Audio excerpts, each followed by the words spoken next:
आज अनुसूचित जाती जमातीचे सर्व लोक या मोर्चामध्ये सर्व जाती मंडळींचे आज माझ्याबरोबर माजी मंत्री बबनराव घोलप आणि सर्व इतर म्हणजे वेगवेगळ्या जातीची मंडळी आज आमचा मोर्चा झालेला आहे। त्यामुळं आज या मोर्चाला न भूतो न भविष्यती अशा पद्धतीचा रिस्पॉन्स मिळालेला आहे। मी म्हणतोय सरकारनं त्यांचं डोकं ठिकाणी आणावं आणि हा जो उपवर्गीकरणाचा घाट घातलेला आहे आणि एससी मध्ये अनुसूचित जातीमध्ये जे फोडाफोड करण्याचा प्रयत्न करतात ते आता कुठे थांबवावं, कारण जनता प्रचंड संतापलेली आहे।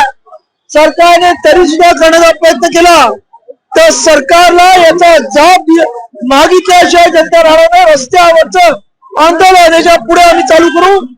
आज लातूरला हा महामोर्चा होता, 21ला जालना होईल, 27ला सोलापूरला होईल आणि प्रत्येक जिल्ह्यामध्ये हळूहळू हे सर्व मोर्चाचं लोट अख्ख्या महाराष्ट्रामध्ये पसरेल असं मी त्या सरकारला सांगू इच्छितो।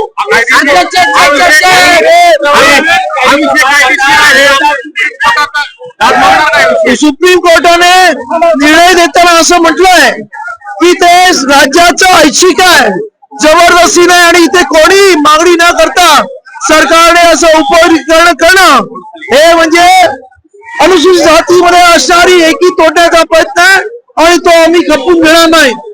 धन्यवाद। काही जाती नाही, फक्त काही मंडळी जी काही लोकांचे सरकारचे दलाल झाले तेच विरोध करतात। आज आमच्या बरोबर या मोर्चामध्ये प्रचंड मोठ्या संख्येने आमचे मातंग बांधव सुद्धा इथे आलेले हैं। सर किन मांगों को लेकर प्रोटेस्ट चल रहा है? किन मांगों को लेकर हिंदी में? हमारा कहना है कि महाराष्ट्र सरकार जिस तरीके से जबरदस्ती उपवर्गीकरण करना चाहती है उसके खिलाफ ये लोग रास्ते पे उतरे हैं।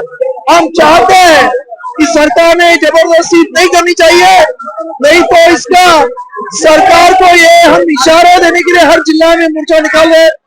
अगर ये सरकार सुनने को तैयार नहीं होगी तो इसका नतीजा सरकार को भुगतना पड़ेगा।